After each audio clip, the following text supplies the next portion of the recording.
Welcome to the Subjective Professor podcast, where we reject coercion and hypocrisy. This is episode 212, and we're going to talk about the ILA blowback, and we're going to talk about FEMA and how it gives us a glimpse or peek into the future.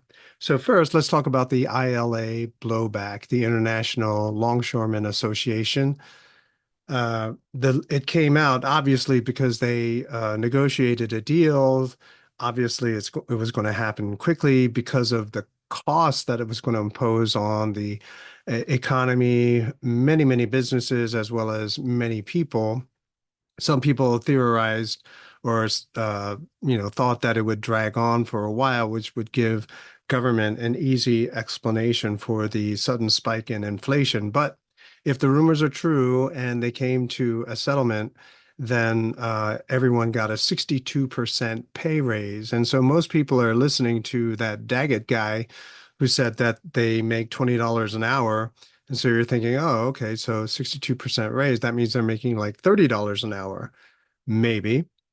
But it comes out, of course, that as the union leader, he makes over $900,000 a year. He has a boat, he has a Bentley, and he hired his son for vice president of that union, and he makes $800,000 a year. Of course, right? Union leaders like this, of any union, right? Teachers union, doesn't matter. They generally are very well compensated. And so they have to play hardball, keeping in mind that a lot of people may not, uh, go along with the strike. Like they're not the ones who are going to benefit. And probably those people who are making 20 bucks an hour, they're not the ones who really support the strike. But other people do. And might those other people be who gets a 62% pay raise? Well, a crane operator makes $300,000 a year. With a 62% pay raise, they are now making $500,000 a year. Sure, keep pace with inflation, right? So extortion, it works. It'll keep on working until people realize that it's extortion. And so they try to paint a story that it's about the worker. And as I explained yesterday in yesterday's episode, it's the government and inflation, right? The original contract that they had before is not good enough anymore because of inflation.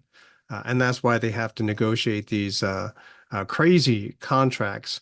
But as we all know, that at most, these guys will be able to make that money for 6 years, after which, when the contract expires, they'll all be fired. Like a lot of these guys are going to be fired because they're going to modernize. They're going to, automate a lot of the operation and functions that are currently done by human beings with a lot of error, right? So one can imagine a lot of automation, which would cut down on the error. And so these companies will become much more efficient. I thought it was kind of funny that Daggett, he used the Easy Pass as the example, right? So how first Easy Pass was just one or two lanes, now it's all Easy Pass. Well, yeah, that's basically what's going to happen to them. And I thought it was interesting that because of the lockdowns and only essential workers could go out, that all those union members, their jobs just went away because everything was made into Easy Pass. So when you stand in the way of progress, that basically is what's going to happen. And unfortunately, of course, the increased rates, all of those things that they had to increase because they had to pay higher wages to all of these guys, it doesn't go back down. Once it is raised, it stays there. So now you got to ask yourself, where's all that money going now? And it definitely isn't going into highway management, probably a very small portion of it, which is a good segue into FEMA, Federal Emergency Management Agency.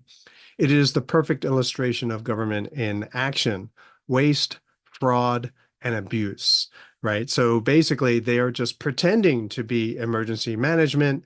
In reality, they just suck money dry and do absolutely nothing, or at least they make a small effort to make the appearance that they've done something. And so the source material for this episode comes from X. firsthand videos of some people that I follow on YouTube and X. Matt Gates's letter to Mayorkas, who is Homeland Security chief. FEMA is part of Homeland Security. And there are videos going around where Mayorkas is saying, yes, we're prepared 3 months ago, and now they're saying, yeah, we don't have any money left. Right. So FEMA is supposed to help with disaster relief. If you go on X, you'll see all the videos. It's heartbreaking, honestly. As a very emotional person myself, some of those videos really, really tough to watch. And it makes you really angry, right? It makes you very upset. It's so outrageous, but totally predictable. I knew it was going to be like that. Everyone who understands the function of government knows that this is basically how all government functions. On the one hand, it's a good thing because otherwise you don't, I mean, think about it, you don't want an efficient IRS. Uh, but at the same time, uh, we're in for a lot of hurt. I mean, think about it. The military functions under the same mindset. And so all these people who think that I did an episode not that long ago about the myth of American military superiority, it's going to come out. Everyone is going to see it. It's going to be on full display. And my heart already breaks for all of those families who are going to lose people because they believe the lie that they are militarily prepared and they are not. And we're being dragged into conflict because of some of our boneheaded allies with the verbal support of the supposed puppet leaders that we have in this country. So FEMA, they're supposed to help with disaster relief, but there are reports where a lot of them are just simply taking up hotel space in luxury hotels and casinos, waiting for orders and instructions. So all of the space at hotels could be given to disaster survivors, but nope, nope, they're being taken up by these people who are doing nothing. They're getting paid and doing nothing. So we have to realize that most government bureaucracies, they are not in those positions, right? Leadership positions because they are qualified. They're not. We saw this with the Secret Service as well. But people don't get these jobs because they are the best. They get these jobs because they are the most political savvy. They know how to kiss butt. They know how to brown nose the best, and they get these jobs, right? So you have a lot of people who really don't know what to do. They're not qualified. They don't make the effort to be qualified. Once they get the appointment, they rely on their underlings, who, of course, are also there because of political favors and a lot of brown nosing. So what we have are a lot of government bureaucracies which pretended to be insurance, but there's no insurance, right? So they collected all the money, they spent it on themselves for vacations, for training programs, whatever, for equipment, for stockpiling things, but there's no logistics behind it. There is no plan. There never was a plan. And so when a disaster like this happens, nothing moves, right? Because there is no plan. So it's like paying for insurance, but there's no insurance, right? It's fraud. We're paying for government which does nothing. So why do we pay for that government, right? Just abolish those. So FEMA, I saw some people criticizing FEMA and then turning around saying, oh, so when you have a disaster in your state, then you want FEMA to be there. Well, because we're paying for it. It's just this sort of you're damned if you do, you're damned if you don't, double speak, talk out of both sides of your mouth. And I just hope that they will get what's coming for them sooner than later. For example, they said, oh, but we set up a website so you can apply for aid for the $750 of relief money. But a lot of these people have no electricity. They have no access to internet. How are they going to do that? And some of the people who did apply, they were able to get through. They were denied because they have homeowners insurance. So they got nothing, right? So we're sending billions of dollars overseas to help people who are engaged in acts of aggression because they were given the equipment and given the money to do so. And now we're going to bailed them out, billions and billions of dollars, most of it going to graft, bribery, payoffs, corruption, skimming, whatever, and very little of it actually getting to the war effort, to soldiers. And so you have FEMA doing nothing on the one hand, just simply collecting their paycheck and doing nothing. And then some of the people who are actually who received instructions, they are impeding people who are trying to help. They are even threatening arrest, and maybe there are stories of people who are actually arrested for trying to help. Now, if we were to try to get into the head of why they were doing that, maybe they're preventing looting, but at this point, I think there's not a whole lot left to loot, right? There's everything is washed away. So the priority shouldn't be on stopping looters because, looters would probably uh, be very difficult. I mean, they got to be high-tech looters, right, with their own helicopters. And if you have your own helicopter to go into these areas, I doubt that looting is what's on your mind. So a lot of people are being stopped, they're being harassed, some of their stuff is being stolen. Even Elon Musk shared information that he's trying to set up Starlink there in his own way, trying to help them. But the government is impeding his efforts. They're even taking a lot of his stuff. For what reason? I don't know. And there are reports of FEMA workers or people who are acting under FEMA orders, confiscating food that was earmarked to people who need it, supplies for people who need it. It's very interesting. I even saw something that I glanced at even Donald Trump is facing some kind of resistance, and that's just so amazing. How do you turn away people who are trying to help? And don't you have people, family, friends who might need that kind of stuff? Maybe, they live in the wrong zip code. Who knows? And even amazingly, what makes it even worse is that it's coming out that a lot of FEMA's budget has been wasted and misallocated to help illegal immigrants, right? So that would be abuse, right? So instead of helping Americans who are going through a disaster, uh, money is being spent for illegals, right? I don't know. It's ridiculous how much money, how many resources are given to illegals.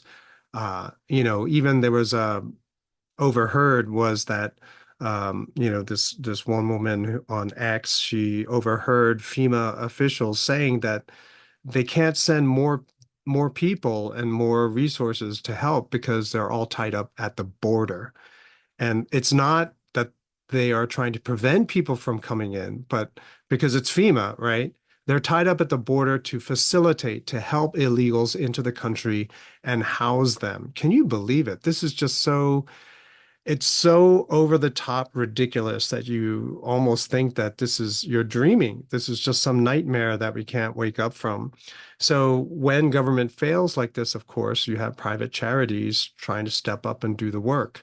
I saw a video by Mr. Guns and Gear. He has a YouTube channel, and I followed him, and he's making these runs with someone that he knows who has a plane, and they're taking generators down, food down, water down, and try to help people out. And so what you see is that in the absence of this sort of quote unquote official federal help, you have private individuals stepping up, right? Private people, individuals who see the need, who see what needs to be done, and they are taking steps to help other people, and the government's not going to help. And Florida, I heard, because DeSantis realized that Florida, it wasn't as hard hit as the other states. They're sending some of their resources north. And so you can see even on the state level that if your state is well managed, that they will be able to lend a hand in this way.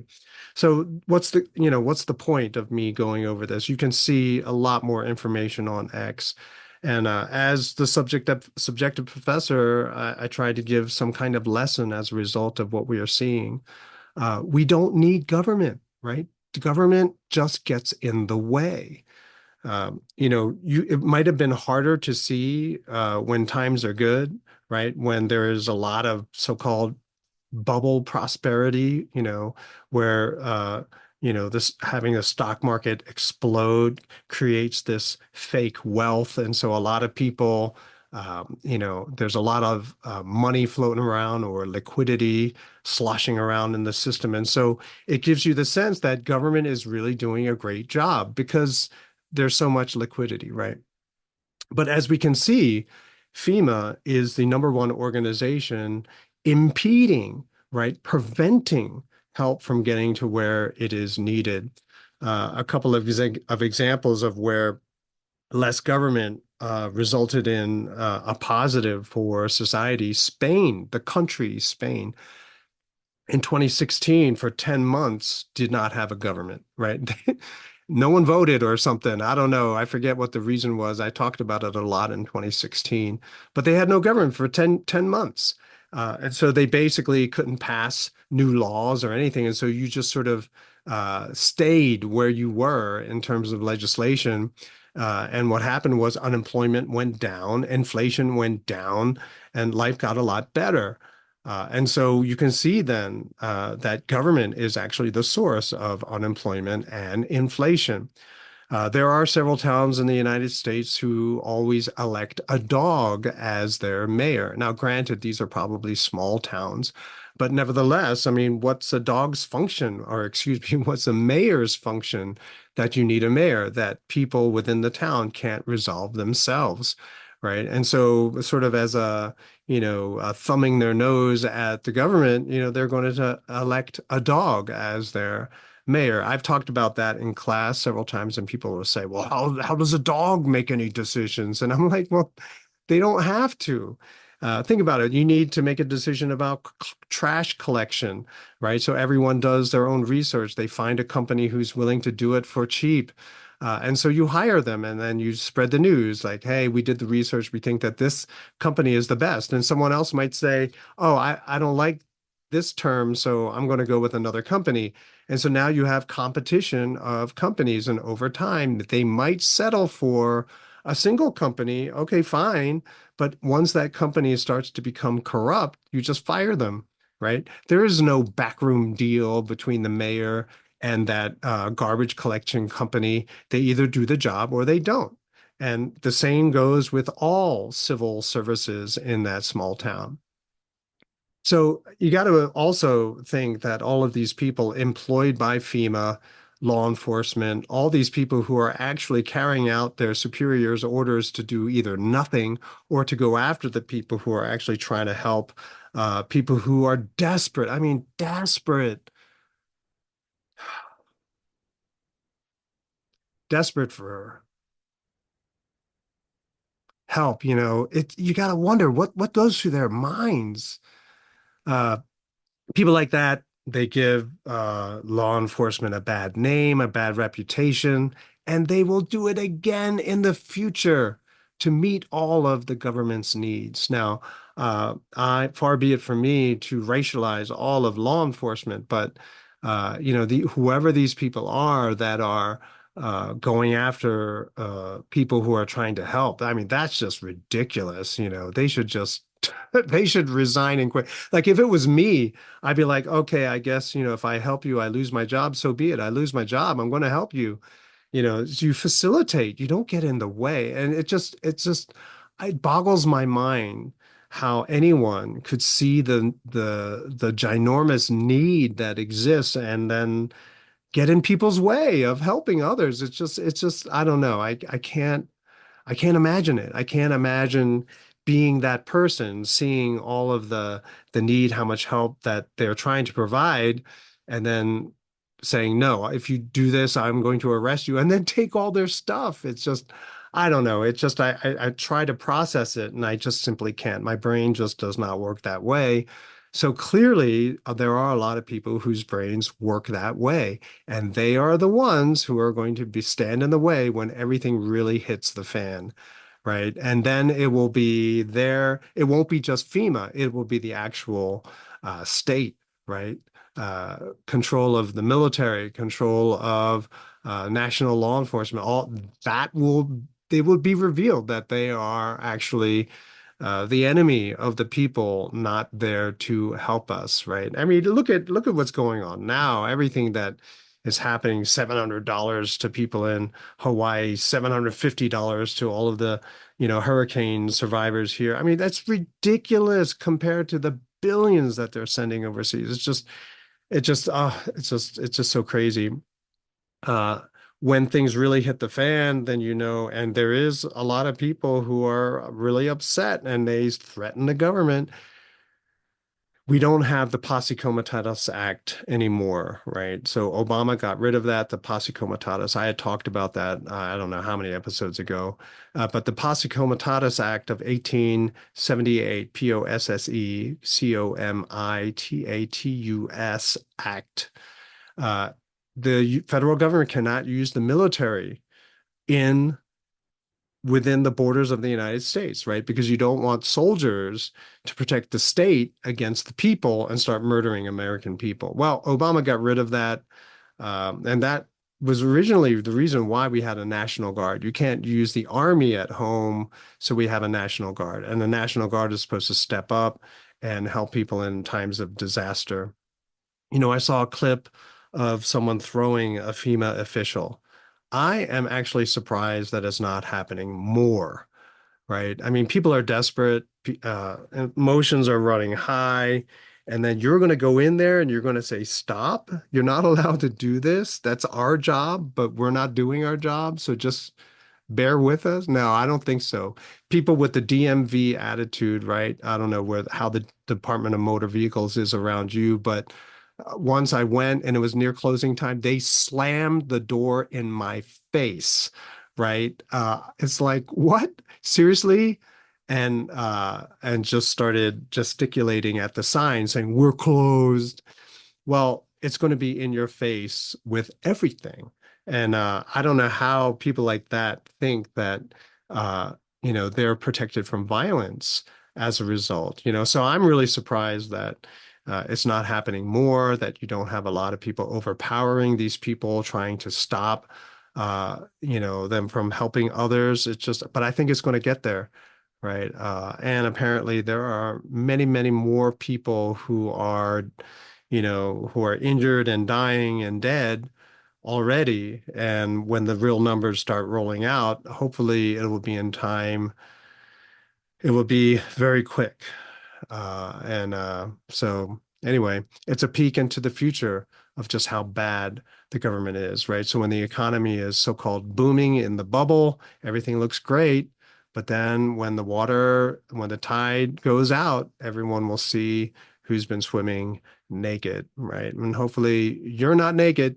You got your clothes, right? And so when everything does go sideways or hit the fan, you'll be ready and prepared, at least for a little bit, to reverse the course of things as they are going now. All right, that's it. I hope you have a great weekend in spite of everything in the news, and I will talk to you next week.